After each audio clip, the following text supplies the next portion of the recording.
ജിസയെ കൂടുതൽ ചോദ്യം ചെയ്യുന്നതിന് വേണ്ടി യാൻഷിങ് വീണ്ടും ഗവർണറുടെ ഹാളിലേക്ക് പോകുന്നുണ്ട്. കുറച്ചു കഴിഞ്ഞപ്പോൾ പാഞ്ചിയും അവൾക്ക് പിന്നാലെ അങ്ങോട്ടേക്ക് ചെല്ലുന്നുണ്ട്. ഈ സമയത്തും ഗവർണർ ജിസയെ ചോദ്യം ചെയ്തുകൊണ്ടിരിക്കുകയാണ്. പക്ഷെ അയാൾ നേരത്തെ പറഞ്ഞ കാര്യങ്ങൾ തന്നെ ആവർത്തിച്ച് പറഞ്ഞുകൊണ്ടിരിക്കുന്നു. അല്ലാതെ അയാളിൽ നിന്ന് തക്കതായ തെളിവുകളൊന്നും കിട്ടുന്നില്ല. അങ്ങനെ പാഞ്ചി മുന്നോട്ടേക്ക് നിന്ന് വീണ്ടും വിശദമായി അയാളെ ചോദ്യം ചെയ്യാൻ തുടങ്ങുന്നു. പക്ഷെ അപ്പോഴും അവൻ ചോദിക്കുന്ന ചോദ്യങ്ങൾക്കെല്ലാം തന്റെ ഭാഗത്ത് ഒരു തെറ്റുമില്ല എന്ന രീതിയിൽ മറുപടി പറഞ്ഞുകൊണ്ടിരിക്കുകയാണ്. ഈ സമയത്താണ് ആ പെൺകുട്ടിയെ അങ്ങോട്ടേക്ക് കൂട്ടിക്കൊണ്ടുവന്നത്. അവൾക്ക് കുഴപ്പമൊന്നുമില്ല എന്ന് കണ്ടപ്പോൾ വീട്ടുകാരെല്ലാവരും കൂടി സന്തോഷത്തോടെ അവളുടെ അടുത്തേക്ക് ചെല്ലുന്നു. എന്നാലും പെൺകുട്ടി ശരിക്കും പേടിച്ചു പോയിരുന്നു. ആരാണ് തട്ടിക്കൊണ്ട് പോയതെന്ന് അവൾക്കും അറിയില്ല. തന്റെ ബോധം നഷ്ടപ്പെടുന്നതിന് മുമ്പ് അവസാനമായി കണ്ട ആൾ ജിസയാണ് എന്ന് അവൾ പറയുന്നുണ്ട്. അങ്ങനെ അയാൾക്ക് മേലുള്ള സംശയം ഒന്നുകൂടി കൂടുന്നു. യാൻഷിങ് ആ പെൺകുട്ടിയുടെ അടുത്തേക്ക് ചെന്ന് അവളുടെ അടുത്ത് നിന്ന് കാര്യങ്ങൾ ചോദിച്ച് മനസ്സിലാക്കാൻ ശ്രമിക്കുന്നു. ആദ്യം പേടി കൊണ്ട് ആ പെൺകുട്ടി പറയാൻ നന്നായി മടിക്കുന്നുണ്ട്. പിന്നെ യാൻഷിങ് അവൾക്ക് ധൈര്യം കൊടുത്ത് സമാധാനിപ്പിക്കുന്നുണ്ട്. അങ്ങനെ അവൾ സംഭവിച്ച കാര്യങ്ങൾ ഓരോന്നായി തുറന്ന് പറയാൻ തുടങ്ങുന്നു. വിവാഹത്തിന്റെ ചടങ്ങുകളൊക്കെ കഴിഞ്ഞ ശേഷം അവൾ മണിയറയിൽ പോയി കാത്തിരിക്കുന്ന സമയത്താണ് പെട്ടെന്ന് ബോധം നഷ്ടപ്പെടുന്നത് പോലെ തോന്നിയത്. ആ സമയത്ത് അവൾ അവസാനമായി കണ്ട വ്യക്തി വിവാഹത്തിന്റെ ഒരുക്കങ്ങൾ നടത്താനായി അവിടെ എത്തിയിട്ടുണ്ടായിരുന്ന ജിസയായിരുന്നു. പിന്നീട് എന്താണ് സംഭവിച്ചതെന്ന് അറിയില്ല. പിന്നീട് ബോധം വീണ സമയത്ത് ചാക്കിനുള്ളിലാണ് എന്ന് മനസ്സിലായി. ആരോ എന്നെ പൊക്കി എടുത്തുകൊണ്ട് ഓടുന്നത് പോലെയാണ് എനിക്ക് തോന്നിയത്. കുറെ കഴിഞ്ഞപ്പോൾ അയാൾ എന്നെ എവിടെയോ കൊണ്ടുപോയി താഴെ വെച്ചു. അത് കഴിഞ്ഞപ്പോൾ വേറൊരാൾ അങ്ങോട്ടേക്ക് വന്നു. അയാൾ എന്നെ രക്ഷപ്പെടുത്താൻ വന്നതായിരിക്കും എന്നാണ് ഞാൻ കരുതിയത്. പക്ഷെ അവർ രണ്ടുപേരും കൂട്ടാളികളായിരുന്നു. എന്നെ എങ്ങനെ വീതം വെക്കണമെന്നുള്ള കാര്യമാണ് അവർ തമ്മിൽ സംസാരിച്ചത്. അതൊന്നും ഇവിടെ പറയാൻ കൊള്ളില്ല എന്നൊക്കെ ആ പെൺകുട്ടി വളരെ വിഷമത്തോടെ പറയുന്നു. കുറച്ച് കഴിഞ്ഞപ്പോൾ അവർ തമ്മിൽ വഴക്കുണ്ടാക്കാൻ തുടങ്ങുന്നത് പോലെ എനിക്ക് തോന്നി. എനിക്കൊരു അബദ്ധം പറ്റിയതാണ്. ഈ പെൺകുട്ടിയെ തിരികെ കൊണ്ടുപോയി വിടണമെന്ന് ഒരാൾ പറയുന്നത് കേട്ടു. പക്ഷെ മറ്റേയാൾ അതിന് സമ്മതിക്കുന്നുണ്ടായിരുന്നില്ല. കുറച്ചു നേരം തർക്കിച്ച ശേഷം അതിലൊരാൾ എങ്ങോട്ടോ ഓടിപ്പോയി. കുറച്ചു കഴിഞ്ഞപ്പോൾ അവർ എന്നെ ഈ കിണറ്റിനുള്ളിലേക്ക് കൊണ്ടിട്ടു. അത് കഴിഞ്ഞപ്പോൾ ഒരാളുടെ നിലവിളിയും എന്തോ താഴേക്ക് വന്ന് വീഴുന്ന പോലൊരു ശബ്ദവും ഞാൻ കേട്ടു. കുറെ നേരം ശ്രമിച്ചപ്പോൾ എനിക്ക് ചാക്കിന്റെ കെട്ടഴിക്കാൻ കഴിഞ്ഞു. അങ്ങനെ ഞാൻ പുറത്തെത്തിയപ്പോൾ കണ്ടത് അവിടെ കിടപ്പുണ്ടായിരുന്ന ആളുടെ ഡെഡ് ബോഡിയാണ്. ഈ സമയത്ത് മുകളിൽ ആരോ വരുന്നതിന്റെ ശബ്ദം ഞാൻ കേട്ടിരുന്നു. പക്ഷെ നേരത്തെ ഓടിപ്പോയ ആളായിരിക്കുമോ എന്ന് പേടിച്ച് ഞാൻ മിണ്ടാതെ ഇരുന്നതാണ്. അത് കഴിഞ്ഞപ്പോഴാണ് ഒരാൾ കിണറ്റിലേക്ക് ചാടി എന്നെ രക്ഷപ്പെടാൻ സഹായിച്ചത് എന്നൊക്കെ ആ പെൺകുട്ടി അവരോടായി പറയുന്നു. തട്ടിക്കൊണ്ടുപോയ ആൾക്കാർ തമ്മിൽ സംസാരിക്കുന്നത് ആ പെൺകുട്ടി കേട്ടിരുന്നല്ലോ. അതുകൊണ്ട് അവരുടെ ശബ്ദം കേട്ടാൽ ആളെ തിരിച്ചറിയാൻ പറ്റുമോ, ജിസ തന്നെയാണോ തട്ടിക്കൊണ്ടു പോയതെന്ന് ഉറപ്പിക്കാമോ എന്ന് ഗവർണർ അവളോട് ചോദിക്കുന്നു. പക്ഷെ പേടി കാരണം ആളുടെ ശബ്ദമാണ് എന്നൊന്നും തിരിച്ചറിയാനുള്ള മനസാന്നിധ്യം അപ്പോൾ ഉണ്ടായിരുന്നില്ല. അതുകൊണ്ട് ആളെ മനസ്സിലാക്കാൻ പറ്റിയില്ല എന്ന് ആ പെൺകുട്ടി പറയുന്നു. എന്തായാലും ആ പെൺകുട്ടിക്ക് ബോധം നഷ്ടപ്പെടുന്നതിന് മുമ്പ് അവൾ അവസാനമായി കണ്ട ആൾ ജിസ ആയതുകൊണ്ട് അയാൾക്ക് ഈ കുറ്റകൃത്യമായി എന്തെങ്കിലും ബന്ധം കാണും എന്ന് പാഞ്ചി പറയുന്നു. ഇത് കേട്ടതോടെ പെൺകുട്ടിയുടെ വീട്ടുകാരെല്ലാം കൂടി ജിസയെ ആക്രമിക്കാൻ തുടങ്ങുന്നുണ്ട്. പക്ഷെ ഗവർണർ അവരെ തടഞ്ഞു നിർത്തുന്നു. ഈ സമയത്താണ് ജിങ്ലിൻ യാൻഷിങ്ങിന്റെ അടുത്തെത്തി ചെന്തു കൊടുത്തയച്ച ഒരു തെളിവ് അവളെ കാണിച്ചത്. ഇങ്ങനെ ഒരു തെളിവ് കിട്ടിയ വിവരം എന്താണ് തന്നോട് നേരത്തെ പറയാതിരുന്നതെന്ന് പാഞ്ചി ജിങ്ലിനോട് ചോദിക്കുന്നു. ഞാനെന്തിനാണ് ഇക്കാര്യം നിന്നോട് പറയുന്നത്? ഞാൻ നിന്റെ സബോർഡിനേറ്റ് അല്ലല്ലോ എന്ന് ജിങ്ലിൻ പറയുന്നുണ്ട്. ജിസ ഇപ്പോഴും താനല്ല പെൺകുട്ടിയെ തട്ടിക്കൊണ്ടു പോയത് എന്ന് വാദിച്ചുകൊണ്ട് നിൽക്കുകയാണ്. വിവാഹ ദിവസം മിക്കവാറും എല്ലാ വധുക്കളും നല്ല ക്ഷീണിതരായിരിക്കും. അതുകൊണ്ട് തന്നെ പെൺകുട്ടിയെ മയങ്ങി വീണപ്പോൾ ക്ഷീണം കൊണ്ട് മയങ്ങിയതായിരിക്കും എന്നാണ് ഞാൻ കരുതിയത്. ആർക്കും സംശയമൊന്നും തോന്നാതിരിക്കാൻ വേണ്ടി ഞാൻ അപ്പോൾ തന്നെ മുറിയിൽ നിന്ന് പുറത്തിറങ്ങുകയും ചെയ്തു. ആ സമയത്താണ് ഒരാൾ വന്ന് അവളെ തട്ടിക്കൊണ്ടു പോകുന്നത് കണ്ടത്. ആരെങ്കിലും വിവരം അറിയിക്കാനായി പോകുന്ന സമയത്ത് ആ പെൺകുട്ടിയെ മിസ്സായാലോ എന്ന് കരുതിയാണ് ഞാൻ അവരെ ഫോളോ ചെയ്തത്. അങ്ങനെ കുറെ ദൂരം ചെന്നപ്പോഴാണ് ഒരു കത്തിയുമായി പോകുന്ന ഒരാളിന്റെ നിഴൽ ഞാൻ കണ്ടത്. കുറച്ചപ്പുറത്തായി ചാക്കിൽ കെട്ടിയ നിലയിൽ ആ പെൺകുട്ടിയെയും അവളെ തട്ടിക്കൊണ്ടുപോയ ആളെ കൊല്ലപ്പെട്ട നിലയിലും കാണാൻ കഴിഞ്ഞു. അങ്ങനെ പേടിച്ചാണ് ഞാൻ അവിടെ നിന്ന് ഓടിപ്പോയത്. ആ സമയത്താണ് ഇവിടുത്തെ ഓഫീസർമാരുടെ മുന്നിൽ ചെന്ന് പെട്ടത് എന്നൊക്കെ അയാൾ പറയുന്നു. യാൻഷിങ് ഈ സമയം അയാളുടെ അടുത്തേക്ക് ചെന്നിട്ട് അയാൾ ധരിച്ചിരുന്ന ഡ്രസ്സിന്റെ ഡിസൈൻ ഒന്ന് പരിശോധിക്കുന്നുണ്ട്. അതേ ഡിസൈനിലുള്ള ഡ്രസ്സ് യാൻഷിങ് മുമ്പ് ഒരു ഷോപ്പിൽ കണ്ടിട്ടുണ്ടായിരുന്നു. അതിനൊരു കോട്ട് കൂടി ഉണ്ട് എന്ന് അവൾക്കറിയാമായിരുന്നു. പക്ഷേ ജിസയോട് ചോദിച്ചിട്ട് കോട്ട് അന്ന് ധരിക്കാൻ മറന്നുപോയി എന്നാണ് അയാൾ പറഞ്ഞത്. അതേപോലെ തന്നെ ജിസയുടെ ഡ്രസ്സിൽ ഒരു പൗഡർ പറ്റിയിരിക്കുന്നതും യാൻഷിങ് കണ്ടുപിടിക്കുന്നു. ആളുകളെ മയക്കാൻ സഹായിക്കുന്ന ഒരു തരം പൗഡറാണത് എന്ന് അവൾ മനസ്സിലാക്കുന്നുണ്ട്. അതും എങ്ങനെ തന്റെ ശരീരത്തിൽ വന്നു എന്ന് അറിയില്ല എന്നാണ് അയാൾ പറഞ്ഞത്. പക്ഷേ ജിങ്ലിന് ഈ പെൺകുട്ടിയെ കണ്ടെത്തിയ സ്ഥലത്തിനടുത്ത് നിന്ന് ആ കോട്ട് കിട്ടിയിരുന്നു. അതാണ് അവൻ കുറച്ച് മുമ്പ് തെളിവായി അവിടെ കൊണ്ടുവന്നത്. കോട്ടിന്റെ പോക്കറ്റിൽ ആ പൗഡർ ഉണ്ടായിരുന്നുവെന്ന് യാൻഷിങ് പറയുന്നു. അതോടെ അയാൾ തന്നെയാണ് പെൺകുട്ടിയെ തട്ടിക്കൊണ്ട് പോയത് എന്ന് ഉറപ്പാവുന്നു. പക്ഷെ ഇപ്പോഴും അയാൾ കുറ്റസമ്മതം നടത്തിയിട്ടില്ല. അവസാനം ഗവർണർ കടുത്ത ശിക്ഷാ നടപടികളിലേക്ക് നീങ്ങുന്നു. അങ്ങനെ കുറെ വേദന തിന്നു കഴിഞ്ഞപ്പോൾ അയാൾ കുറ്റം സമ്മതിക്കുന്നുണ്ട്. സുന്ദരിയായ സ്ത്രീകൾ ആദ്യം തനിക്ക് സ്വന്തമാകണമെന്നുള്ള ആഗ്രഹം കൊണ്ടാണ് അയാൾ ഇങ്ങനെ ഒരു കൃത്യം നടത്തിയത്. ആദ്യമായിട്ടൊന്നുമല്ല അയാൾ ഇത് ചെയ്യുന്നത്. ഇതിനു മുമ്പ് പല വീടുകളിലും ഇയാൾ ഇത് ചെയ്തിട്ടുണ്ട്. പക്ഷെ ഇതുവരെ ആരും റിപ്പോർട്ട് ചെയ്തിട്ടില്ല എന്നേ ഉള്ളൂ. അയാളുടെ സഹായിയെ പറ്റിയും യാൻഷിങ് ചോദിക്കുന്നുണ്ട്. LIP എന്നാണ് അയാളുടെ പേര്. ചെറിയ ചെറിയ കുറ്റകൃത്യങ്ങൾക്ക് ജയിലിനകത്തും പുറത്തുമായി കഴിഞ്ഞുകൂടിക്കൊണ്ടിരിക്കുന്ന ഒരു കള്ളനാണ് അയാൾ. അല്ലാതെ അയാളെ പറ്റി കൂടുതലൊന്നും ജിസയ്ക്ക് അറിയില്ല. ഇത്തവണ ആ പെൺകുട്ടിയെ തട്ടിക്കൊണ്ട് വന്നു കഴിഞ്ഞപ്പോൾ ജിസെ എന്തുകൊണ്ടോ കുറ്റബോധം തോന്നി അവളെ തിരികെ വിട്ടയക്കാൻ പറയുന്നുണ്ടായിരുന്നു. പക്ഷേ മറ്റേയാൾ അതിന് സമ്മതിക്കുന്നുണ്ടായിരുന്നില്ല. അങ്ങനെ അവർ തമ്മിൽ തർക്കമാവുന്നുണ്ട്. ഈ സമയത്താണ് മുഖം മൂടി ധരിച്ച ആരോ ഒരാൾ അവിടെ നിന്ന് ഓടിപ്പോകുന്നതായി ജിസയ്ക്ക് സംശയം തോന്നിയത്. അയാളെ ഫോളോ ചെയ്ത് പോകുന്നുണ്ടെങ്കിലും കണ്ടെത്താൻ കഴിയുന്നില്ല. അതിനുശേഷം അവൻ തിരികെ എത്തിയപ്പോഴേക്കും എർലൈപ്പി ആ പെൺകുട്ടിയെ കിണറ്റിനുള്ളിലേക്ക് തള്ളിയിട്ട് കഴിഞ്ഞിരുന്നു. കിണറിന്റെ അടുത്ത് നിൽക്കുകയായിരുന്ന അയാളെ ചെന്ന് തൊട്ടപ്പോൾ ഓൾറെഡി അയാൾ മരിച്ചു കഴിഞ്ഞിരുന്നു. അങ്ങനെ അയാൾ കിണറ്റിലേക്ക് വീഴുകയായിരുന്നു. ആ കൊലയാളി തിരികെ വന്ന് എന്നെ കൂടി കൊന്നാലോ എന്ന് പേടിച്ച് ഞാൻ അവിടെ നിന്ന് അപ്പോൾ തന്നെ ഓടി രക്ഷപ്പെടുകയും ചെയ്തു എന്ന് ജിസ് അവരോട് പറയുന്നു. പക്ഷേ ഈ സംഭവത്തിന് മറ്റ് സാക്ഷികളൊന്നും ഇല്ലാത്തതിനാൽ അയാൾ പറയുന്നത് സത്യമാണെന്ന് വിശ്വസിക്കാൻ ഗവർണർ തയ്യാറാവുന്നില്ല. പക്ഷേ അയാളെ പോലെ ഒരാളുടെ മുന്നിൽ പിടിച്ചു നിൽക്കാനുള്ള ആരോഗ്യമൊന്നും എനിക്കില്ല. ഞങ്ങൾ തമ്മിൽ ഫൈറ്റ് ഉണ്ടായി കഴിഞ്ഞാൽ ഉറപ്പായും അവൻ തന്നെ ആയിരിക്കും ജയിക്കുക. അതുകൊണ്ട് ഞങ്ങൾക്കിടയിലെ ഫൈറ്റ് ഉണ്ടായാൽ സംഭവിച്ചതല്ല, ഞാൻ പറയുന്നതൊക്കെ സത്യം തന്നെയാണ് എന്ന് ജിസെ വീണ്ടും പറയുന്നു. തൽക്കാലം ആ കൊലപാതക കേസിനെ കുറിച്ച് വീണ്ടും അന്വേഷിക്കാമെന്ന് തീരുമാനിച്ചിട്ട് ഈ പെൺകുട്ടിയെ തട്ടിക്കൊണ്ടുപോയ കേസിൽ ജിസയെ തടവിലാക്കാൻ ഗവർണർ നിർദ്ദേശം നൽകുന്നു. ഇങ്ങനെ ഒരു തീരുമാനമായി തിരികെ റൂമിലെത്തിയെങ്കിലും യാൻഷിങ്ങിന് ഉറക്കം വരുന്നില്ല. അവൾ പിന്നെയും കേസിന്റെ ഫയലുകളൊക്കെ പഠിക്കാനിരിക്കുന്നത് കണ്ട് ഷെന്തു അവളെ വഴക്ക് പറയുന്നുണ്ട്. പക്ഷേ ഇതുവരെ കേസിന്റെ കാര്യങ്ങൾ ക്ലിയർ ആയിട്ടില്ല, അതുകൊണ്ട് കിടന്നാലും എനിക്ക് ഉറക്കം വരില്ല എന്ന് പറഞ്ഞ് അവൾ പിന്നെയും അവിടെ തന്നെ ഇരിക്കാൻ തുടങ്ങുന്നുണ്ട്. അവൻ ഫോഴ്സ് ചെയ്ത് അവളെ ഉറങ്ങാനുള്ള ഒരു മരുന്ന് കഴിപ്പിക്കുന്നു. ഈ സമയത്താണ് തലസ്ഥാന നഗരിയിൽ നിന്ന് ഒരു കത്ത് വന്നിട്ടുണ്ട് എന്ന് പറഞ്ഞ് ജിങ്ലിൻ കത്തുമായി അങ്ങോട്ടേക്ക് വന്നത്. അവൾ റെസ്റ്റ് എടുക്കാൻ തുടങ്ങുന്ന ഈ സമയത്ത് ഡിസ്റ്റർബൻസ് ആയി ജിങ്ലിൻ അങ്ങോട്ടേക്ക് കയറി വന്നതിന് ഷെന്തു അവനെ വഴക്ക് പറയുന്നു. വളരെ അർജന്റ് ആയതുകൊണ്ടാണ് നേരിട്ട് വന്നത് എന്ന് ജിങ്ലിൻ പറയുന്നുണ്ട്. ആരുടെ കത്താണ് എന്ന് ചോദിച്ചുകൊണ്ട് യാൻഷിങ്ങാണ് കത്ത് കയ്യിൽ വാങ്ങിയത്. അപ്പോഴാണ് അത് മാഡം ഷൂവിന്റെ കത്താണ് എന്ന് ഷെന്തു പറയുന്നത്. യാൻഷിങ് ഇപ്പോൾ കരുതിയിരിക്കുന്നത് മാഡം ഷൂ ആണ് ഷെന്തു ഇഷ്ടപ്പെടുന്ന ആ പെൺകുട്ടി എന്നാണ്. അതുകൊണ്ട് തന്നെ ആ കത്ത് വാങ്ങിയത് അബദ്ധമായി പോയി എന്ന് അവൾക്ക് തോന്നുന്നുണ്ട്. അവൻ തന്നെ വായിച്ചോളാൻ പറഞ്ഞ് അവൾ അത് അവന്റെ മുന്നിലേക്ക് വെക്കുന്നു. ഇതിൽ അങ്ങനെ പറയത്തക്ക രഹസ്യങ്ങളൊന്നും ഇല്ലാതുകൊണ്ട് അവൾ വായിച്ചാലും കുഴപ്പമില്ല എന്ന് ഷെന്തു പറയുന്നുണ്ടെങ്കിലും നിങ്ങളുടെ ലവ് ലെറ്റർ ഒന്നും എനിക്ക് വായിക്കണ്ട എന്ന് പറഞ്ഞ് അവൾ എഴുന്നേറ്റ് പോയി കിടക്കുന്നു. ഇത് ലവ് ലെറ്റർ ഒന്നുമല്ല, ഒഫീഷ്യലായിട്ടുള്ള ലെറ്റർ ആണ് എന്ന് ഷെന്തു പറയുന്നുണ്ടെങ്കിലും അവൾ അത് കേൾക്കാൻ തയ്യാറാവുന്നില്ല. മാഡം ഷൂ അല്ല എൻ്റെ മനസ്സിലുള്ള പെൺകുട്ടി, എൻ്റെ മനസ്സിൽ മറ്റൊരാളാണുള്ളത് എന്നൊക്കെ പറഞ്ഞ് ഷെന്തു പുറകെ ചെല്ലുന്നുണ്ടെങ്കിലും യാൻഷിങ് വേഗം കട്ടിൽ കയറി കിടന്ന് ഉറക്കം നടിക്കുന്നു. കുറച്ച് മുമ്പ് ഉറങ്ങാനുള്ള മരുന്ന് കഴിച്ചതുകൊണ്ട് അതിന്റെ എഫക്റ്റ് ആയിരിക്കും എന്ന് കരുതി ഷെന്തു പിന്നെ അവളെ ശല്യപ്പെടുത്താൻ പോകുന്നില്ല. അന്ന് ഉറക്കത്തിൽ കുറെ പ്രേതങ്ങൾ തന്നെ ആക്രമിക്കാൻ വരുന്നതൊക്കെയായി സ്വപ്നം കണ്ട് യാൻഷിങ് പേടിച്ച് ഞെട്ടി ഉണരുന്നു. തലയും കണ്ണും ഇല്ലാത്ത ഡെഡ് ബോഡികളൊക്കെ പരിശോധിച്ചതിന്റെ ഒരു ആഫ്റ്റർ എഫക്റ്റ് ആണ് ആ സ്വപ്നം. ഉണർന്നപ്പോഴാണ് തൊട്ടടുത്തായിരിക്കുന്ന ഒരു പ്രാവിനെ അവൾ ശ്രദ്ധിക്കുന്നത്. പെട്ടെന്ന് അതിനെ കണ്ടപ്പോൾ അവളൊന്ന് പേടിച്ച് തിരിയുന്നു. അങ്ങനെ അവളുടെ തല കട്ടിലിന്റെ ഒരു അറ്റത്ത് പോയി ഇരിക്കുന്നുണ്ട്. പിന്നീടാണ് ഇങ്ങനെ ഒരു പ്രാവിനെ ഇവിടെ കണ്ടു കഴിഞ്ഞാൽ അതിന്റെ അർത്ഥം രാജ്ഞിയുടെ ചാരന്മാർ ഇവിടെ അടുത്തെവിടെ ഉണ്ടെന്നാണല്ലോ എന്ന് രാജ്ഞി മുമ്പ് പറഞ്ഞിരുന്നതിനെ പറ്റി അവൾക്ക് ഓർമ്മ വരുന്നത്. തങ്ങളെ വാച്ച് ചെയ്യാനായിട്ട് സ്പൈസ് ഇവിടെ തന്നെ ഉണ്ട് എന്ന് അവൾക്ക് മനസ്സിലാവുന്നു. ഈ സമയത്ത് ആ പ്രാവിനെ ഇടാനായി ഒരു കൂടുമായി ഏവൻ അങ്ങോട്ടേക്ക് വരുന്നുണ്ട്. അത് കണ്ടപ്പോൾ അവനാണോ രാജ്ഞിയുടെ സ്പൈ എന്ന് യാൻഷിങ്ങിന് പെട്ടെന്നൊരു സംശയം തോന്നുന്നു. പക്ഷെ അവനോട് അതിനെപ്പറ്റി ചോദിക്കുന്നുണ്ടെങ്കിലും അവൻ യാതൊരു ഐഡിയയും ഇല്ല. അതുകൊണ്ട് തന്നെ അങ്ങനെ വരാൻ ഒരു സാധ്യതയും ഇല്ല എന്ന് കരുതി അവൾ അത് തള്ളിക്കളയുന്നുണ്ട്. ആ പ്രാവിനെ അവൻ നേരത്തെ തന്നെ അവിടെ കണ്ടിരുന്നു. അവൾക്ക് അതിന് ഇഷ്ടമായിരിക്കും എന്ന് കരുതിയാണ് അവൻ പോയി ഒരു കൂട് വാങ്ങിക്കൊണ്ട് വന്നത്. പ്രാവിനെ കൂട്ടിനുള്ളിലേക്ക് കിടത്തുന്ന സമയത്താണ് ഷെന്തുവിന് മെഡിസിൻ ഫുഡ് ഉണ്ടാക്കുന്നതിന് വേണ്ടിയിട്ടുള്ള ഒരു മെഡിസിൻ ഇതുവരെ കിട്ടിയിട്ടില്ല. അവിടെയുള്ള ഷോപ്പിലൊക്കെ അന്വേഷിച്ചിട്ടും കണ്ടെത്താൻ കഴിഞ്ഞിട്ടില്ല. അതിന് പകരമുള്ള ഒരു ഇൻഗ്രീഡിയന്റ് ആണ് അവൈലബിൾ ആയിട്ടുണ്ട് എന്ന് അറിയാൻ കഴിഞ്ഞത്. അത് വാങ്ങിക്കണോ എന്ന് ഏവൻ ചോദിച്ചത്. രണ്ടുപേർക്കും കൂടി പോയി വാങ്ങാമെന്ന് പറഞ്ഞുകൊണ്ട് അവൾ കൂടി അവന്റെ ഒപ്പം അത് വാങ്ങാനായി പോകുന്നു. ഗവർണറുടെ വീട്ടിലേക്ക് ആരെങ്കിലും വരുന്നുണ്ടോ എന്നൊക്കെ വാച്ച് ചെയ്യാനായി യാൻഷിങ് നേരത്തെ തന്നെ ഏവനെ ഏൽപ്പിച്ചിരുന്നു. അങ്ങനെ അവിടേക്ക് ആരെങ്കിലും വരാറുണ്ടോ എന്നൊക്കെ മരുന്ന് വാങ്ങി തിരികെ വരുന്ന സമയത്ത് അവൾ അവനോട് അന്വേഷിക്കുന്നു. അവിടെ അങ്ങനെ സംശയം തോന്നുന്ന രീതിയിൽ ആരെയും ഇതുവരെ കാണാൻ കഴിഞ്ഞിട്ടില്ല. പക്ഷെ സംശയകരമായ രീതിയിലുള്ള ഒരു സ്ഥലം അവിടെ ഉണ്ട് എന്ന് ഞാൻ കേട്ടു എന്ന് ഏവൻ അവൾക്ക് പറഞ്ഞു കൊടുക്കുന്നു. അതിനെപ്പറ്റി ഒന്ന് അന്വേഷിക്കാൻ വേണ്ടിയിട്ട് യാൻഷിങ് മാത്രം അങ്ങോട്ടേക്ക് പോകുന്നുണ്ട്. അവൾ ആരുടെയും ശ്രദ്ധയിൽപ്പെടാതെയാണ് അവിടേക്ക് എത്തിയത്. അവിടെ കുറച്ച് പിയോണി പൂക്കൾ വിരിഞ്ഞു നിൽക്കുന്നത് അവൾ കാണുന്നുണ്ട്.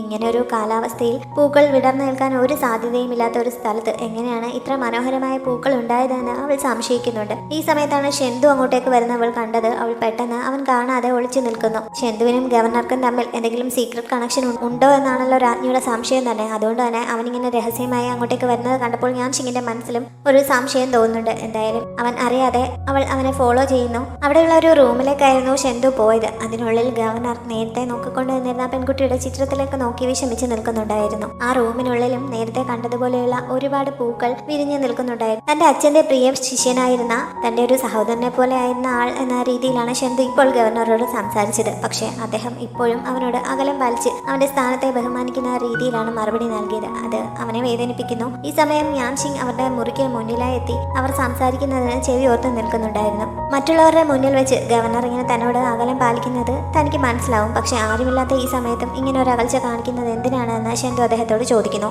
പിന്നീട് പിന്നീട് അദ്ദേഹം പറഞ്ഞതിൽ നിന്ന് ഷെന്തുവിന് മനസ്സിലാക്കാൻ സാധിച്ചത് കുട്ടിക്കാലത്ത് അവനെ തടവറയിൽ നിന്ന് രക്ഷിക്കുന്നതിന് വേണ്ടിയാണല്ലോ അദ്ദേഹം അദ്ദേഹത്തിന്റെ ഒഫീഷ്യൽ സ്ഥാനമാനങ്ങളെല്ലാം ഉപേക്ഷിച്ച് അവന്റെ ജീവന് വേണ്ടി രാജ്ഞിയുടെ മുന്നിൽ അപേക്ഷിച്ചത്. അന്ന് അവനെ തടവറയിൽ നിന്ന് രക്ഷിക്കാൻ കഴിഞ്ഞെങ്കിലും അദ്ദേഹത്തെ ഇങ്ങോട്ടേക്ക് നാട് കടത്തുകയായിരുന്നല്ലോ. അതിനുശേഷം ഒരു പ്രൊമോഷൻ പോലും അദ്ദേഹത്തിന് ഇതുവരെ നൽകിയിട്ടില്ല. അതുകൊണ്ട് തന്നെ ഇപ്പോഴും അദ്ദേഹം പഴയ സ്ഥാനത്ത് തന്നെയാണ്. സ്ഥാനം കൊണ്ട് ഇപ്പോൾ ഷെന്തു അദ്ദേഹത്തെക്കാൾ ഒരുപാട് മുകളിലാണ്. അതിന്റെ ഒരു കോംപ്ലക്സ് ആണ് അദ്ദേഹത്തിനെന്ന് ഷെന്തുവിന് മനസ്സിലാവുന്നുണ്ട്. അതിന് അദ്ദേഹത്തെ കുറ്റപ്പെടുത്താനും സാധിക്കില്ല. കാരണം അദ്ദേഹം തന്നെ നല്ല ഭാവി ഉപേക്ഷിച്ചിട്ടാണ് അന്ന് അവന്റെ ജീവൻ രക്ഷിച്ചത്. അവൻ പിന്നീട് രാജകുടുംബവുമായി യാതൊരു കണക്ഷനും ഉണ്ടാക്കില്ല എന്നായിരുന്നു അദ്ദേഹം പ്രതീക്ഷിച്ചിരുന്നത്. പക്ഷേ അവൻ രാജ്ഞിയുടെ ശ്രദ്ധ പിടിച്ചുപറ്റി ഇത്രയും വലിയ ഒഫീഷ്യൽ ആകുമെന്ന് അദ്ദേഹം ഒരിക്കലും കരുതിയിരുന്നതല്ല. അദ്ദേഹത്തിന്റെ മനസ്സിലിരിപ്പ് എന്താണെന്ന് മനസ്സിലായി കഴിഞ്ഞപ്പോൾ ഷെന്തു തന്റെ ഭാഗത്ത് നിന്ന് വന്ന തെറ്റിന് ക്ഷമ ചോദിക്കുന്നു. എന്റെ അച്ഛനെ ക്രിമിനലായി മുദ്ര കുത്തിക്കൊണ്ടാണ് ഞാൻ രാജ്ഞിയുടെ ശ്രദ്ധ പിടിച്ചു പറ്റിയെന്ന് എല്ലാവർക്കും അറിയാവുന്ന കാര്യമാണ്. അല്ലാതെ എന്റെ മിടുക്കൊണ്ടൊന്നുമല്ല. അത് ഒരിക്കലും ഒരു നല്ല കാര്യമല്ല എന്ന് എനിക്കറിയാം. എല്ലാവരും എന്നെ കുറ്റപ്പെടുത്തുന്നുണ്ടെന്നും എനിക്കറിയാം. പക്ഷേ എന്റെ മുന്നിൽ അപ്പോൾ അതല്ലാതെ വേറെ വഴിയൊന്നും ഉണ്ടായിരുന്നില്ല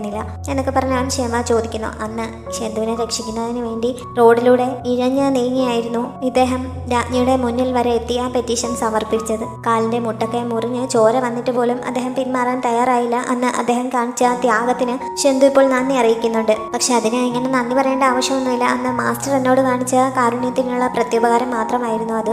അതെന്റെ കടമ മാത്രമായിരുന്നു എന്നൊക്കെ ഗവർണർ അവനെ സമാധാനിപ്പിക്കാൻ വേണ്ടി പറയുന്നുണ്ട്. മുമ്പ് ചെയ്തിട്ടുള്ള പല കാര്യങ്ങളിലും പിന്നീട് കുറ്റബോധം തോന്നിയിട്ടുണ്ടെങ്കിലും അവനെ രക്ഷിച്ച കാര്യത്തിൽ മാത്രം ഇന്നുവരെ ഒരു തെറ്റും സംഭവിച്ചതായി തോന്നിയിട്ടില്ല. അതുകൊണ്ട് ഇങ്ങനെ വിഷമിക്കേണ്ട കാര്യമില്ല എന്ന് അദ്ദേഹം പറയുന്നു. ഷെന്തുവും ഗവർണറും കൂടി പിന്നീട് ആ ചിത്രത്തിലുള്ള പെൺകുട്ടിയെക്കുറിച്ച് സംസാരിക്കുന്നു. ശരിക്കും അത് ഗവർണറുടെ സിസ്റ്ററാണ്. കുട്ടിക്കാലത്ത് ഷെന്തു അവർക്കൊപ്പം അവിടെ വന്ന് താമസിച്ചിട്ടുണ്ട്. ആ സമയത്ത് അവൾക്ക് വേണ്ടി ഈ ചെടികൾ നട്ട് വളർത്തിയിരുന്നതും അതിനെ ശുശ്രൂഷിച്ചിരുന്നതുമൊക്കെ ഷെന്തു ആയിരുന്നു. ആ പെൺകുട്ടിക്ക് അതിലെ പൂക്കൾ വളരെയധികം ഇഷ്ടമായിരുന്നു. അതുകൊണ്ടാണ് അവൻ അന്ന് അത് അവൾക്ക് വേണ്ടി നട്ട് വളർത്തിക്കൊണ്ടിരുന്നത്. അവൻ അവിടെ വിട്ട് പോയ ശേഷമാണ് ആ പൂക്കൾ വളർത്തിയെടുക്കാൻ വേണ്ടിയിട്ട് അവൻ എത്രത്തോളം ബുദ്ധിമുട്ടിയിരുന്നു എന്ന് തനിക്ക് മനസ്സിലായിരുന്നത്. പിന്നീട് അവളുടെ ഓർമ്മയ്ക്ക് വേണ്ടിയിട്ടാണ് ഇപ്പോൾ ഇതെല്ലാം ഇവിടെ നട്ട് വളർത്തിയിരിക്കുന്നത് എന്നൊക്കെ ഗവർണർ അവനോട് പറയുന്നു. ഷിയു എന്നായിരുന്നു ആ കുട്ടിയുടെ പേര്. എങ്ങനെയാണ് അവൾ മരിച്ചത് എന്ന് ഷെന്തുവിന് അറിയാമായിരുന്നില്ല. ഇപ്പോൾ അവൻ അതിനെപ്പറ്റി ചോദിക്കുന്നു. പക്ഷെ അതൊരു സ്വാഭാവിക മരണം മാത്രമായിരുന്നു. എന്റെ അശ്രദ്ധ കൊണ്ട് അവൾക്ക് അസുഖം പിടിപെട്ടതാണ് എന്ന് പറഞ്ഞ് അദ്ദേഹം ഒഴിഞ്ഞു മാറുന്നു. പക്ഷെ ഷെന്തുവിന് അതത്ര വിശ്വാസമാവുന്നില്ല. പുറത്തു നിന്ന് ഇതൊക്കെ കേൾക്കുന്നുണ്ടായിരുന്ന യാൻഷിങ്ങിന് ഇപ്പോൾ ആ പെൺകുട്ടിയെ ഓർമ്മ വരുന്നുണ്ട്. കുട്ടിക്കാലത്ത് അവളും ആ കുട്ടിയെ കണ്ടിട്ടുണ്ടായിരുന്നു. അവർ ഒരേ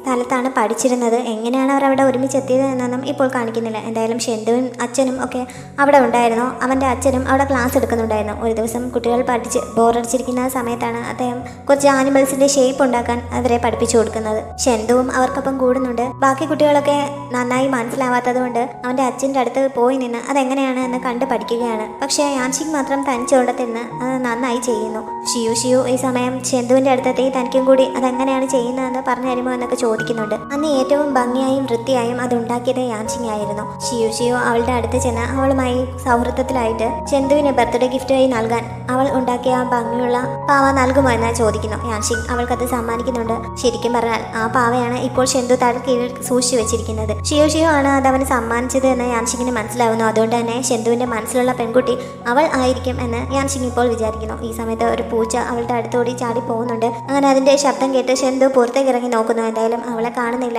അവൻ തിരികെ കയറി കഴിഞ്ഞപ്പോൾ പിന്നെ അവൾ കൂടുതൽ സമയം അവിടെ നിൽക്കാതെ അവിടെ നിന്ന് പോകുന്നുണ്ട്. ഷെന്തു അച്ഛന് സംഭവിച്ച അപകടത്തെ പറ്റിയൊക്കെ ഇപ്പോഴും അന്വേഷിച്ചുകൊണ്ടിരിക്കുകയാണ്.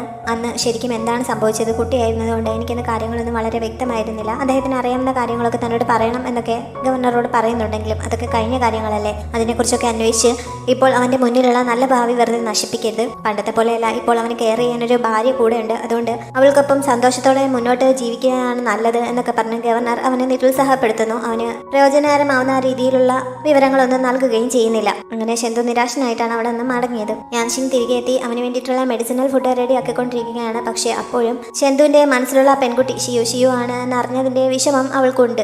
ഈ സമയത്താണ് പാഞ്ചി അവളെ കാണാനായി എത്തിയത്. എർലൈപ്പിയുടെ ബോഡി പരിശോധിക്കാനുള്ള പെർമിഷൻ ഗവർണർ അവന് നൽകിയിരിക്കുന്നു. അവളെ കൂടി കൂട്ടിക്കൊണ്ടുപോകാൻ വേണ്ടിയിട്ടാണ് വന്നത്. യാൻഷിങ് സന്തോഷത്തോടെ പാഞ്ചിയോടൊപ്പം പോകുന്നുണ്ട്. ജിങ്ലിനും യേയുനും അവൾക്കൊപ്പമുള്ള സമയത്താണ് പാഞ്ചി അവളെ കൂട്ടിക്കൊണ്ടുപോയത്. ആദ്യം ജിങ്ലിന് അതിൽ അസ്വാഭാവികത ഒന്നും തോന്നില്ല. പിന്നീടാണ് അവർ തമ്മിൽ കൂടുതൽ അടുക്കാൻ അനുവദിക്കുന്നത് ശരിയാവില്ല എന്ന് ജിങ്ലിന് തോന്നുന്നത്. അങ്ങനെ അവൻ വേഗം അവർക്ക് പിന്നാലെ പോകുന്നുണ്ട്. യാൻഷിങ്ങും പാഞ്ചിയും കൂടി ആദ്യം പരിശോധിച്ചത് എർലൈപ്പിയുടെ ഡെഡ് ബോഡിയാണ്. അയാളുടെ കണ്ണുകൾ നഷ്ടപ്പെട്ടിരിക്കുന്നു എന്നുള്ളത് എങ്ങനെയാണ് മരണം സംഭവിച്ചത് എന്ന് അവർക്ക് മനസ്സിലായിരുന്നില്ല. ഇപ്പോൾ അതിനെപ്പറ്റിയുള്ള പരിശോധനകളൊക്കെയാണ് അവർ നടത്തിക്കൊണ്ടിരിക്കുന്നത്. കണ്ണുകൾ ചൂഴ്ന്നെടുക്കാൻ വേണ്ടി ഉപയോഗിച്ച ആയുധത്തെ പറ്റിയും അവർക്ക് ഏകദേശ ധാരണ കിട്ടുന്നുണ്ട്. അതിനുശേഷം ഇതിനു മുമ്പ് തന്നെ അവിടെ കൊല്ലപ്പെട്ട മറ്റൊരാളുടെ ഡെഡ് ബോഡിയും അതേ റൂമിൽ തന്നെ ഉണ്ടായിരുന്നു. അതും അവർ പരിശോധിക്കുന്നുണ്ട്. യാൻഷിങ് ഡെഡ് ബോഡി പരിശോധിച്ചുകൊണ്ട് നിൽക്കുന്ന സമയത്താണ് അവളുടെ നെറ്റിയിലെ അടയാളം പാഞ്ചി ശ്രദ്ധിക്കുന്നത്. അത് എങ്ങനെ സംഭവിച്ചതാണ് എന്ന് അവൻ ചോദിക്കുന്നുണ്ടെങ്കിലും അവൾ ഒന്ന് പുഞ്ചിരിച്ചതല്ലാതെ മറുപടി പറയുന്നില്ല. അവർ രണ്ടാമത്തെ ഡെഡ് ബോഡി പരിശോധിച്ചുകൊണ്ട് നിൽക്കുന്ന സമയത്ത് അവൾ നടുവിന് നല്ല വേദനയുള്ളതുപോലെയൊക്കെ കാണിക്കുകയും ചെയ്യുന്നു. ഷെൻഡു അവളെ ഉപദ്രവിക്കുന്നുണ്ട് എന്നാണ് പാഞ്ചി കരുതിയത്. അവൻ അതിനെപ്പറ്റി ചോദിക്കാൻ തുടങ്ങിയപ്പോഴേക്കും ജിങ്ലിൻ അവിടെ എത്തുന്നുണ്ട്. ഈ ഡെഡ് ബോഡി നന്നായി അഴുകിയതിനാൽ ആ റൂമിനുള്ളിൽ നല്ല നാറ്റമുണ്ടായിരുന്നു. അതുകൊണ്ട് ജിങ്ലിന് അകത്തേക്ക് കയറാൻ നല്ല ബുദ്ധിമുട്ട് തോന്നുന്നുണ്ട്. പക്ഷേ യാൻഷിങ്ങിനും പാഞ്ചിക്കും അതൊന്നും ഒരു പ്രശ്നമേ അല്ല. പാഞ്ചി യാൻഷിങ്ങുമായി അടുക്കാൻ ശ്രമിക്കുന്നില്ല എന്ന് ഉറപ്പുവരുത്തുന്നതിന് വേണ്ടിയിട്ടാണ് ജിൻലിൻ അങ്ങോട്ടേക്ക് വന്നിരിക്കുന്നത്. അതുകൊണ്ട് തന്നെ രണ്ടുപേരുടെയും ഇടയിൽ ഒരു ഗ്യാപ്പ് ഉണ്ടാക്കാൻ അവൻ ശ്രമിക്കുന്നുണ്ട്. പക്ഷേ യാൻഷിങ് അതൊന്നും ശ്രദ്ധിക്കാതെ ഡെഡ് ബോഡി സൂക്ഷ്മമായി നിരീക്ഷിച്ചുകൊണ്ടിരിക്കുകയാണ്. അതിൽ ഒരാളുടെ ബോഡിയിൽ ഒരു നീല അടയാളം കണ്ട് അവൾ എന്തോ ടെസ്റ്റ് ചെയ്ത് നോക്കുന്നു. ആ സമയത്ത് അവിടെ എഴുതി വെച്ചിരുന്ന ഒരു സീക്രട്ട് മെസ്സേജ് തെളിഞ്ഞു വരുന്നുണ്ട്. ഷെൻഹുവയുടെ സെക്റ്റിന്റെ വാക്കുകളാണ് അത് എന്ന് അത് വായിച്ചപ്പോൾ അവർക്ക് മനസ്സിലാവുന്നു. സംശയം തോന്നി മറ്റേ ബോഡിയിൽ കൂടി അവർ വിശദമായ ഒരു പരിശോധന നടത്തുന്നു. അങ്ങനെ ആ ഡെഡ് ബോഡിയിലും രഹസ്യമായി എഴുതി വെച്ചിട്ടുണ്ടായിരുന്ന മെസ്സേജ് അവർ കണ്ടുപിടിക്കുന്നു. ഈ അന്വേഷണവുമായി മുന്നോട്ട് പോവുകയാണെങ്കിൽ അവരുടെ വേണ്ടപ്പെട്ടവരെല്ലാം ഇതിന്റെ പേരിൽ ദുഃഖിക്കേണ്ടി വരും എന്നുള്ള ഒരു വാണിംഗ് ആയിരുന്നു ആ മെസ്സേജിൽ ഉണ്ടായിരുന്നത്. അത് മനസ്സിലായതോടെ യാൻഷിങ് അവിടെ നിന്ന് തിരികെ പോകുന്നു. താൻ ഇങ്ങനെ ഈ കേസിലൊക്കെ ഇടപെടുന്നത് കാരണം തന്റെ കുടുംബത്തിന് എന്തെങ്കിലും അപകടം സംഭവിക്കുമോ എന്നൊരു ഭയം അവളെ പിടികൂടിയിരിക്കുകയാണ്. അവളുടെ അന്വേഷണം കാരണമാണല്ലോ മുമ്പ് 2 തവണ സാവയ്ക്ക് അപകടം നേരിടേണ്ടി വന്നത്. ഇനിയും അങ്ങനെ എന്തെങ്കിലുമൊക്കെ സംഭവിക്കുമോ എന്നാണ് അവളുടെ പേടി. അവളിങ്ങനെ പേടിച്ച് ഓരോന്നൊക്കെ ആലോചിച്ച് അവിടെ കിടക്കുന്ന സമയത്താണ് ഷെൻഡു അവളുടെ അടുത്തേക്ക് വന്നത്. എന്തോ പ്രശ്നമുണ്ട് എന്ന് അവന് കണ്ടപ്പോൾ തന്നെ മനസ്സിലാവുന്നു. അവൻ അവളുടെ അടുത്ത് ചെന്നിരുന്ന് എന്താണ് കാര്യമെന്ന് അന്വേഷിക്കുന്നു. ആദ്യമൊന്നും യാൻഷിങ് പറയുന്നില്ലെങ്കിലും പിന്നീട് അവൻ ഓരോന്ന് ചോദിച്ചു കഴിഞ്ഞപ്പോൾ അവൾ തന്റെ മനസ്സിലുള്ള പേടിയെപ്പറ്റി അവനോട് പറയുന്നു.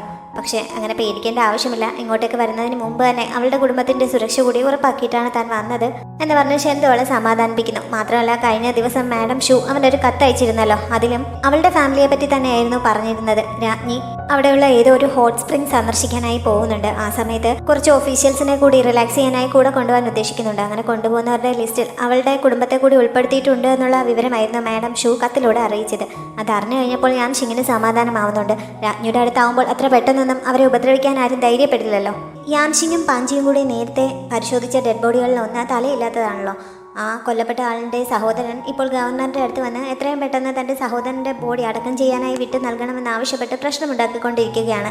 അയാളെ ആരോ മനഃപൂർവ്വം പറഞ്ഞയച്ചതാണെന്നാണ് തോന്നുന്നത് എന്ന് ഷെൻഡു യാൻഷിങ്ങിനോട് പറയുന്നുണ്ട്. പാഞ്ചിയാണല്ലോ ഈ കേസിനെ പറ്റി ഒഫീഷ്യലായി അന്വേഷിച്ചുകൊണ്ടിരിക്കുന്നത്. അവനാണ് ഫേമസ് ആയിട്ടുള്ള ഡിറ്റക്റ്റീവ് എന്ന് അവിടെ ആർക്കും അറിയില്ല. അതുകൊണ്ട് തന്നെ ഗവർണറുടെ മുറിയിൽ ഒരിടത്ത് മറിഞ്ഞു നിന്നുകൊണ്ടാണ് പ്രശ്നവുമായി വന്ന ആളോട് അവൻ സംസാരിച്ചത്. പക്ഷെ ഇനി അധിക സമയം തന്റെ സഹോദരന്റെ ശരീരം ഇങ്ങനെ വിട്ട് നൽകാൻ കഴിയില്ല എന്ന് അയാൾ അറിയിക്കുന്നു. 5 ദിവസത്തിനുള്ളിൽ കേസിനെ പറ്റി അന്വേഷിച്ച് എന്തെങ്കിലും തെളിവ് കണ്ടെത്താൻ അവന് പറ്റിയില്ലെങ്കിൽ ഡെഡ് ബോഡി കൊണ്ടുപോകും എന്ന് അയാൾ ഭീഷണിപ്പെടുത്തുന്നു. കൊലയാളി ആരാണെന്ന് ഏകദേശം ഐഡിയ കിട്ടിയിട്ടുണ്ട്. അടുത്തിടെയായി അവിടെ കൊലപാതകങ്ങൾ നടത്തിക്കൊണ്ടിരിക്കുന്ന ഹാഫ് ഫേസ്ഡ് ഗോസ്റ്റ് ആണ് ഈ കൊലയെ നടത്തിയത് എന്ന് പാഞ്ചി അയാളോട് പറയുന്നു. അത് കേട്ടതോടെ അയാൾ തൽക്കാലം പ്രശ്നമൊക്കെ അവസാനിപ്പിച്ച് തിരികെ പോയി എന്ന് ഷെൻഡു യാൻഷിങ്ങിനെ അറിയിക്കുന്നുണ്ട്. പക്ഷേ ഗവർണർ ഇതങ്ങനെ വിശ്വസിക്കാൻ തയ്യാറായിട്ടില്ല. ഈ കേസുമായി ഇനി മുന്നോട്ട് പോകാൻ പറ്റില്ല. കേസ് ക്ലോസ് ചെയ്യാൻ പോവുകയാണെന്ന് മിനിസ്റ്റർ ഓഫ് ജസ്റ്റിസിനെ അറിയിച്ചു കഴിഞ്ഞു എന്നാണ് ഗവർണർ അവനോട് പറഞ്ഞത്. പാഞ്ചി അതിനെ എതിർക്കുന്നുണ്ടെങ്കിലും ഇപ്പോഴത്തെ കണ്ടീഷനിൽ കേസിന്റെ അന്വേഷണവുമായി മുന്നോട്ട് പോയാൽ ജനങ്ങളുടെ ഇടയിൽ അത് പല മാതിരി പ്രശ്നങ്ങൾ ഉണ്ടാവും. ഇവിടുത്തെ സമാധാനം തകരാനിടയാവും. അങ്ങനെ ഒരു സിറ്റുവേഷൻ ഈ സിറ്റിയിൽ ഉണ്ടാക്കാൻ ഞാൻ ആഗ്രഹിക്കുന്നില്ല. ഇത് തലസ്ഥാന നഗരമല്ല എന്നൊക്കെ പറഞ്ഞ് ഗവർണർ ഈ കേസ് ഒതുക്കി തീർക്കാനുള്ള ഉദ്ദേശത്തിലാണ്. ഇക്കാര്യങ്ങളൊക്കെ ഷെൻഡു യാൻഷിങ്ങിനോട് പറയുകയാണല്ലോ. ഗവർണർക്ക് നമ്മൾ കാണുന്നത് പോലെ അല്ലാതെ മറ്റൊരു മുഖം ഉണ്ടായിരിക്കാൻ സാധ്യതയുണ്ടോ? അവൻ എത്രത്തോളം അദ്ദേഹത്തെ വിശ്വസിക്കുന്നുണ്ട് എന്ന് യാൻഷിങ് ഈ അവസരത്തിൽ ഷെൻഡുവിനോട് ചോദിക്കുന്നു. മുമ്പ് ഷെൻഡുവിന് അദ്ദേഹത്തെ പൂർണ്ണ വിശ്വാസമായിരുന്നു. പക്ഷെ ഇപ്പോൾ അവനും അദ്ദേഹത്തെ സംശയിച്ചു തുടങ്ങിയിരിക്കുന്നു. ആ സിറ്റിയിൽ എത്തിയതിനു ശേഷം അതുവരെ മനസ്സിലാക്കിയ കാര്യങ്ങളെല്ലാം കൂടി ചേർത്ത് അന്ന് യാൻഷിങ് രാജ്ഞിക്കൊരു കത്ത് അയക്കുന്നുണ്ട്. രാജ്ഞിയുടെ മെസ്സഞ്ചറായ പ്രാവിനെ ഉപയോഗിച്ചാണല്ലോ അവൾ കത്ത് അയക്കുന്നത്. സിറ്റിയിൽ ഒരിടത്ത് ചെന്ന് എന്നാണ് അവൾ അത് ചെയ്തത്. അത് കഴിഞ്ഞിട്ട് തിരികെ പോകാൻ തുടങ്ങുന്ന സമയത്ത് അവിടെ ഒരു ഷോപ്പിലിരുന്ന് വൈൻ കഴിക്കുന്ന പാഞ്ചി അവൾ കാണാനിടയാവുന്നു. അങ്ങനെ അവൾ അവന്റെ അടുത്ത് എന്നിരുന്ന് സംസാരിക്കുന്നുണ്ട്. അവൻ അന്വേഷിച്ചുകൊണ്ടിരുന്ന കേസ് അവന് സമ്മതമല്ലാതിരുന്നിട്ട് പോലും ഗവർണർ ക്ലോസ് ചെയ്യാൻ പോകുന്നതിന്റെ വിഷമത്തിലായിരിക്കണം അവൻ അങ്ങനെ വന്നിരിക്കുന്നത് എന്ന് യാൻഷിങ്ങിന് മനസ്സിലാവുന്നു. അതുകൊണ്ട് അവൾ അവന്റെ അടുത്ത് എന്നിരുന്ന് കുറച്ചു നേരം സംസാരിക്കുന്നുണ്ട്. അവൻ ആ ജിസയെ ജിസയുമായി കുറച്ച് മുമ്പ് സംസാരിച്ചിരുന്നു. ജിസെ ശരിക്കും ഒരുപാട് പഠിപ്പൊക്കെ ഉള്ള ആളായിരുന്നു. ഗവൺമെന്റ് ജോലി കിട്ടുന്നതിന് വേണ്ടി ടെസ്റ്റ് ഒക്കെ എഴുതിയിട്ട് അയാൾക്ക് പാസ് ആവാൻ സാധിച്ചില്ല. അതിനുള്ള പ്രധാന കാരണം പണക്കാരുടെ മക്കളെ മാത്രമേ അവിടെ ജോലിക്ക് എടുക്കുകയുള്ളൂ എന്നതുകൊണ്ടാണ്. അങ്ങനെ നിരാശനായിട്ടാണ് അയാൾ ആ വഴി ഉപേക്ഷിച്ചിട്ട് വിവാഹങ്ങളൊക്കെ കോർഡിനേറ്റ് ചെയ്ത് കൊടുക്കുന്ന കോർഡിനേറ്ററുടെ ജോലി ഏറ്റെടുത്തത്. അതിനുശേഷം സമൂഹത്തോടുള്ള പ്രതികാരം എന്ന രീതിയിലാണ് അയാൾ ഇങ്ങനെ സ്ത്രീകളെ ഉപദ്രവിക്കാനൊക്കെ തുടങ്ങിയത്. അതൊക്കെ ജിസെ പാഞ്ചിയോട് പറഞ്ഞിരുന്നു. ശരിക്കും പറഞ്ഞാൽ ജിസയെ പോലെ തന്നെ ടെസ്റ്റ് എഴുതിയിട്ട് പാഞ്ചിയും പാസ്സാവാതെ പോയതാണല്ലോ. ജിസയുടെ കഥ കേട്ട് കഴിഞ്ഞപ്പോൾ അവന്റെ മനസ്സിലും കുറച്ച് പ്രഷറൊക്കെ തോന്നിയിരുന്നു. അങ്ങനെയാണ് അവൻ ഇവിടെ വന്നിരുന്ന് വൈൻ കഴിക്കാൻ തുടങ്ങിയത്. കാര്യങ്ങളൊക്കെ അറിഞ്ഞു കഴിഞ്ഞപ്പോൾ പരീക്ഷയിൽ തോറ്റെങ്കിലും അവന്റെ അത്ര കഴിവുള്ള ആരും ഇപ്പോൾ ആ സിറ്റിയിൽ തന്നെ ഇല്ല എന്നുള്ള രീതിയിൽ യാൻഷിങ് അവന്റെ അടുത്തിരുന്ന് അവന്റെ കഴിവിനെ പറ്റി കുറെ പുകഴ്ത്തിയൊക്കെ സംസാരിക്കുന്നുണ്ട്. അങ്ങനെ അവളോട് കുറച്ചു നേരം സംസാരിച്ചു കഴിഞ്ഞപ്പോൾ പാഞ്ചിയുടെ ആ ഡിപ്രഷൻ മൂഡൊക്കെ ഒന്ന് മാറി അവൻ കുറച്ച് ഉഷാറാവുന്നു. അപ്പോഴാണ് അവളുടെ നെറ്റിയിലെ അടയാളം അവൻ ശ്രദ്ധിക്കുന്നത്. ഷെന്തു അവളെ ഉപദ്രവിക്കുന്നതാണ് എന്നാണല്ലോ അവൻ വിചാരിച്ചിരിക്കുന്നത്. അതുകൊണ്ട് തന്നെ ഷെന്തു അങ്ങനെ അവളെ വീട്ടിൽ എന്തെങ്കിലും രീതിയിൽ ഉപദ്രവിക്കുന്നുണ്ടെങ്കിൽ ആ വിവാഹബന്ധം ഇട്ടെറിഞ്ഞിട്ട് പോരുന്നതിന് ആരും എതിർക്കില്ല, ഞാൻ സപ്പോർട്ട് ചെയ്യാമെന്നൊക്കെ അവൻ പറയുന്നുണ്ട്.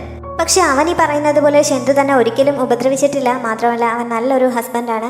എന്നെയും എൻ്റെ വീട്ടുകാരെയും വളരെ നന്നായി അവൻ കെയർ ചെയ്യുന്നുണ്ട് എന്നൊക്കെ യാൻഷിങ് അവനെ അറിയിക്കുന്നു. അപ്പോൾ പിന്നെ അവളുടെ നെറ്റിയിലെ അടയാളം എങ്ങനെ ഉണ്ടായതാണ് എന്ന് പാഞ്ചി ചോദിക്കുന്നുണ്ട്. സ്വപ്നം കണ്ട് ഞെട്ടി ഉണർന്നപ്പോൾ അബദ്ധത്തിൽ തലയിടിച്ചതാണ് എന്നുള്ള കാര്യം അവൾ പറയുന്നില്ല. എന്തായാലും അവൻ വിചാരിക്കുന്നത് പോലെ തനിക്ക് ഷെന്തുവിൻ്റെ ഒപ്പം യാതൊരു ബുദ്ധിമുട്ടും ഉണ്ടായിട്ടില്ല.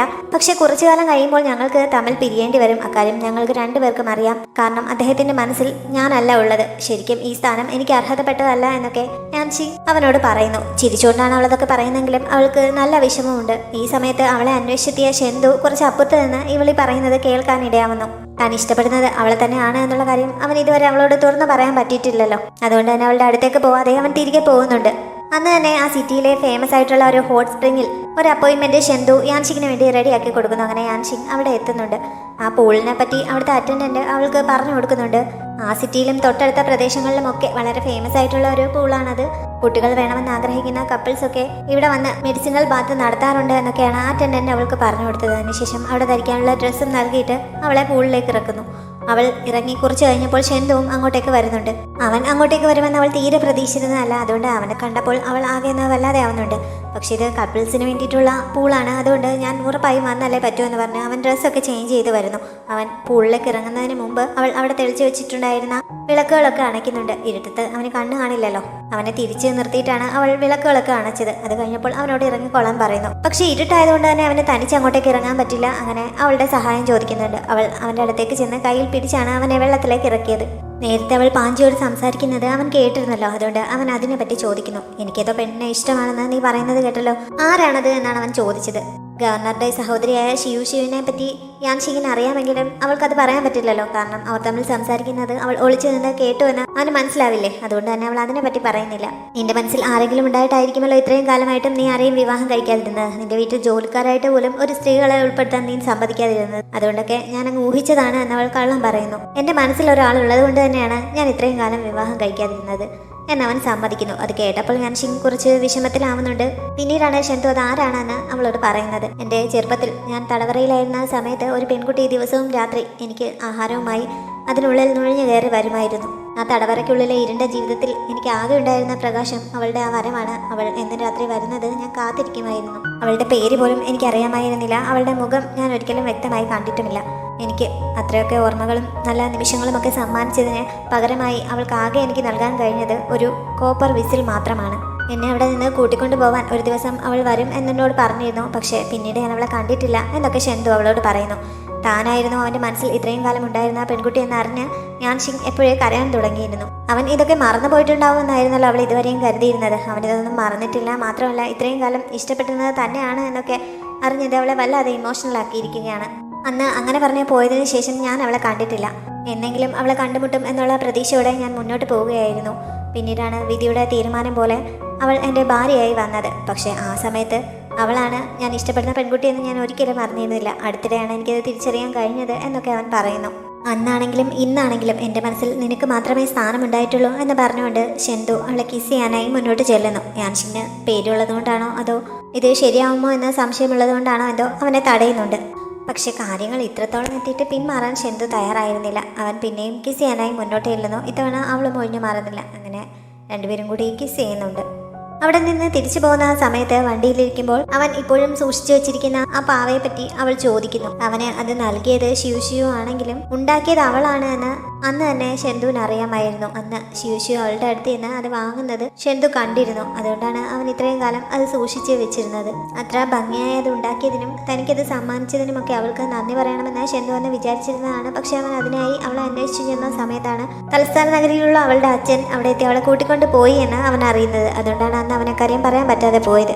അവൾ തടവറയിൽ വന്നുകൊണ്ടിരുന്ന സമയത്ത് പിന്നീട് വരാമെന്ന് പറഞ്ഞ് തിരിച്ചു പോയിട്ട് പെട്ടെന്ന് ഒരു ദിവസം വരാതായത് എന്താണെന്നും അവൻ അന്വേഷിക്കുന്നുണ്ട്. അവിടെയുള്ള ഒരു ഡോഗ് ഹോളിലൂടെ ആയിരുന്നു അവൾ നുഴഞ്ഞു കയറിക്കൊണ്ടിരുന്നത്. അവിടുത്തെ കാവൽക്കാർ അത് കണ്ട് അടച്ചു വെച്ചതിനാൽ പിന്നീട് അങ്ങോട്ടേക്ക് കയറാൻ സാധിച്ചില്ല എന്ന് അവൾ ചെറിയ ചമ്മലോടെ പറയുന്നു. എന്തായാലും ഇതുവരെ ഉണ്ടായിരുന്ന തെറ്റിദ്ധാരണകളെല്ലാം പറഞ്ഞു തീർത്ത് വളരെ സന്തോഷത്തോടെയാണ് രണ്ടുപേരും അവിടെ നിന്ന് തിരികെ പോയത്. പക്ഷെ അവർ ചെല്ലുമ്പോൾ പാഞ്ചിയും ഗവർണറും എല്ലാം അവരെ വെയിറ്റ് ചെയ്ത് എന്തോ പ്രധാനപ്പെട്ട വിഷയം പറയാൻ വേണ്ടി നിൽക്കുകയായിരുന്നു. ഹാഫ് ഫേസ്ഡ് ഗോസ്റ്റ് കൊന്നുവെന്ന് പറയപ്പെടുന്ന ഒരു തലയില്ലാത്തൊരു ഡെഡ് ബോഡി അവിടെ സൂക്ഷിച്ചു വെച്ചിട്ടുണ്ടായിരുന്നല്ലോ. ആ കേസിൽ കുറ്റവാളി എന്ന് സംശയിക്കുന്ന ഒരാളെ കണ്ടെത്തിയതായി പാഞ്ചി അവരോട് പറയും. പക്ഷെ അയാളെ സംശയിക്കുന്ന വിവരം എങ്ങനെ അറിഞ്ഞ് അയാൾ ഇപ്പോൾ ഒളിവിലാണ്. അതുകൊണ്ട് അയാളെ കണ്ടെത്താൻ എത്രയും പെട്ടെന്ന് അന്വേഷണം നടത്തണമെന്ന് പാഞ്ചി ഗവർണറോട് പറയുന്നുണ്ട്. രക്ഷപ്പെട്ടു പോയ ആൾ സിറ്റി വിട്ട് പോവാതിരിക്കാൻ വേണ്ടി സിറ്റിയുടെ കവാടങ്ങൾ എത്രയും പെട്ടെന്ന് ക്ലോസ് ചെയ്തുകൊണ്ട് ഒരു ഓർഡർ നൽകാൻ ഷെന്തു ഗവർണറോട് റിക്വസ്റ്റ് ചെയ്യുന്നു. അദ്ദേഹം അത് സമ്മതിക്കുന്നുണ്ട്. അതിനുശേഷം അവനും ഗവർണർക്കൊപ്പം അയാളെ അന്വേഷിച്ച് പുറപ്പെടുന്നു. ഈ കേസിൽ പ്രതിയെന്ന് സംശയിക്കുന്ന ഒരാൾ ഇപ്പോൾ തന്നെ തടവറയിലുണ്ട്. അയാളെ പോയി കണ്ട് നമുക്കൊന്നുകൂടി ചോദ്യം ചെയ്താലോ എന്ന്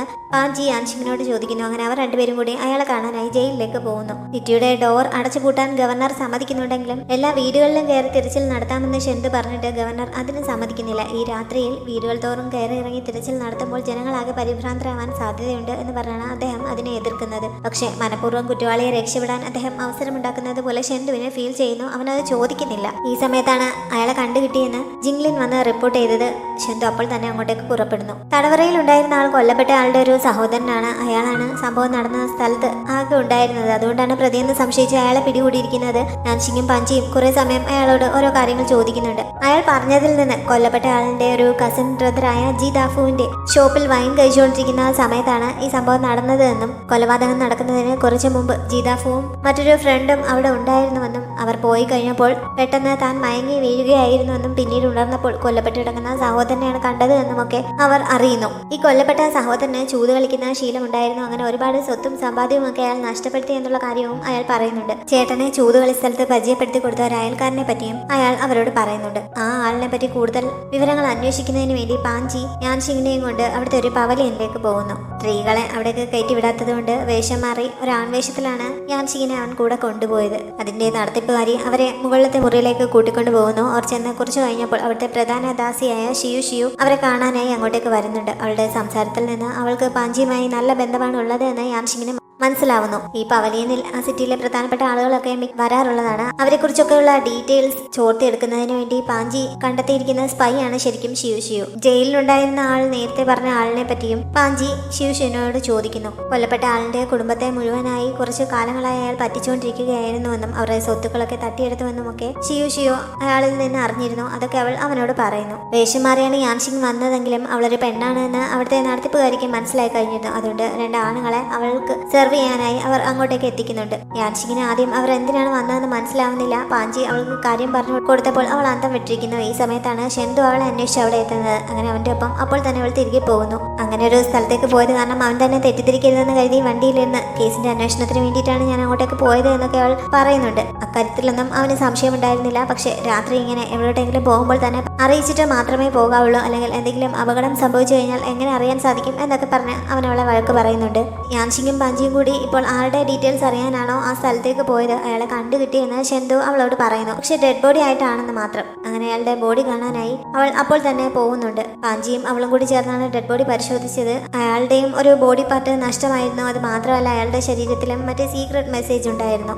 അയാളുടെ കൊലപാതകത്തിന് പിന്നിലും ഷെൻഹോയുടെ സെക്ട് തന്നെയാണ് എന്നവർക്ക് മനസ്സിലാവുന്നു. അവർ മൂന്നുപേരും കൂടി അതുവരെ കിട്ടിയ ഡീറ്റെയിൽസ് എല്ലാം കൂടി ഒന്ന് വിശകലനം ചെയ്ത് നോക്കുന്നുണ്ട്. അങ്ങനെ ഇതിനെല്ലാം പിന്നിൽ ജീദാഫു ആയിരിക്കുമോ എന്നൊരു സംശയം അവർക്ക് തോന്നുന്നു. അങ്ങനെ അയാളെ പറ്റി അന്വേഷിക്കാനായി അവർ മൂന്നുപേരും കൂടി പുറപ്പെടുന്നുണ്ട്. ജീദാഫുവിനെ ഫോളോ ചെയ്ത് അവർ അയാളെ പിടികൂടുന്ന സ്ഥിതിയിലേക്ക് എത്തിയതായിരുന്നു കാര്യങ്ങൾ. ഈ സമയത്താണ് പെട്ടെന്ന് വഴിയിൽ കുറച്ചു പേർ ഒരു സീൻ ഉണ്ടാക്കി അവരെ അവിടെ തടഞ്ഞു നിർത്തിയത്. അങ്ങനെ കുറച്ച് സമയം അവർക്ക് നഷ്ടപ്പെടുന്നു. ആ സമയം കൊണ്ട് ജീദാഫു എസ്കേപ്പ് ആവുന്നുണ്ട്. അയാൾ പോയി കഴിഞ്ഞു എന്ന് ഉറപ്പായപ്പോൾ വഴി തടഞ്ഞവർ അബദ്ധം പറ്റിയതാണ് എന്ന രീതിയിൽ അവിടെ നിന്ന് പോവാൻ തുടങ്ങുന്നു. അവരിൽ ഒരാളുടെ ഡ്രസ്സിനുള്ളിൽ വെച്ചിരിക്കുന്ന ടോക്കൺ യാൻഷിങ് കാണുന്നുണ്ട്. അത് കണ്ടപ്പോൾ അവൾക്ക് ചില സംശയങ്ങൾ തോന്നുന്നുണ്ട്. അതുകൊണ്ട് അവർ ആരാണ് എന്ന് അവൾ ചോദിക്കുന്നുണ്ടെങ്കിലും ഞങ്ങൾ വഴിയാത്രക്കാരാണ് എന്ന് പറഞ്ഞ് അവർ അവിടെ നിന്ന് പോകുന്നു. പക്ഷേ സംശയം തോന്നിയ യാൻഷിങ് അവരെ ഫോളോ ചെയ്ത് അവരുടെ പിന്നാലെ ചെല്ലുന്നുണ്ട്. അങ്ങനെ കുറച്ച് മുന്നോട്ട് ചെന്നപ്പോൾ അവൾ അവരുമായി മീറ്റ് ചെയ്യുന്നു. പിന്നീട് സംസാരിച്ചപ്പോഴാണ് അവർ ശരിക്കും മിനിസ്റ്റർ ഓഫ് ജസ്റ്റിസിലെ ഇൻസ്പെക്ടേഴ്സ് ആണ് എന്ന് അറിയുന്നത്. യാൻഷിങ്ങിനെയും ചന്തുവിനെയും അവർക്ക് നേരത്തെ തന്നെ അറിയാം. ജീതാഫുവിനെ അവർ ഏതോ കേസിൽ ഒരു പ്രതിയായി സംശയിച്ചുകൊണ്ടിരിക്കുകയാണ്. അയാൾക്ക് സംശയമൊന്നും തോന്നി അയാൾ എസ്കേപ്പ് ആവാതിരിക്കുന്നതിന് വേണ്ടിയിട്ടാണ് നേരത്തെ നിങ്ങളെ തടഞ്ഞു നിർത്തിയത് എന്ന് ഈ ഇൻസ്പെക്ടേഴ്സിന്റെ തലവനായ സുൻതാൻ അവരോട് പറയുന്നു. യാൻഷിങ്ങിന് നേരത്തെ ആ ടോക്കൺ കണ്ടപ്പോൾ തന്നെ അവർ ഇൻസ്പെക്ടേഴ്സ് ആണോ എന്ന് സംശയം തോന്നിയിരുന്നു. അതുകൊണ്ടാണ് അവരെ ഫോളോ ചെയ്തത്. ഇൻസ്പെക്ടർ ഷൂ നൽകിയ സുപ്രീം ടോക്കൺ അവളുടെ കയ്യിലുണ്ടല്ലോ, അത് അവളുടെ അടുത്ത് അവരെ കാണിക്കുന്നു. അങ്ങനെ അവൾ ഷൂവിന്റെ ഫ്രണ്ട് ആണെന്ന് അവർക്ക് മനസ്സിലാവുന്നുണ്ട്. മാത്രമല്ല ആ ടോക്കൺ കണ്ടു കഴിഞ്ഞാൽ അവളെ അനുസരിക്കാൻ അവർ ബാധ്യസ്ഥരുമാണ്. അതുകൊണ്ട് തന്നെ അവർ പെട്ടെന്ന് ബഹുമാനം കാണിച്ച് അവൾക്ക് മുന്നിൽ മുട്ടുകുത്തിയിരുന്ന് തങ്ങൾ അവളുടെ ഏത് ഓർഡറും സ്വീകരിക്കാൻ തയ്യാറാണ് എന്ന് അറിയിക്കുന്നുണ്ട്. നേരത്തെ അവർ ജീതാഫുവിനെ എസ്കേപ്പ് ആവാൻ സഹായിച്ചത് എന്തിനാണെന്ന് ഷെൻഡു അവരോട് ചോദിക്കുന്നു. ജീതാഫു ഒരു ഷോപ്പ് നടത്തുകയാണ് എന്നാണ് പുറമെ പറയുന്നതെങ്കിലും ശരിക്കും അയാൾക്കൊരു കാസിനോ കൂടിയുണ്ട്. അവിടുത്തെ അക്കൗണ്ടിലൂടെ അയാൾ ഒരുപാട് പണം അനധികൃതമായി സമ്പാദിക്കുന്നതിന്റെ തെളിവുകൾ കിട്ടിയിട്ടുണ്ട്. അതിനെ ചുറ്റിപ്പറ്റിയുള്ള അന്വേഷണമാണ് നടന്നുകൊണ്ടിരിക്കുന്നത്. മറ്റാരോ അയാളെ ഉപയോഗിച്ച് കുറച്ച് കാശ് സമ്പാദിക്കുകയാണെന്നാണ് തോന്നുന്നത് എന്നൊക്കെ സുൽത്താൻ അവരെ അറിയിക്കുന്നു. അന്വേഷണത്തിനായി ആ കാസിനോയിലേക്ക് പോകണമെന്നുണ്ടെങ്കിൽ അവർ വേഷം മാറി വരണമെന്നും അയാൾ പറയുന്നുണ്ട്. അങ്ങനെ അവർ 3 പേരും കൂടി വേഷം മാറി ആ കാസിനോയിലേക്ക് പുറപ്പെടുന്നു.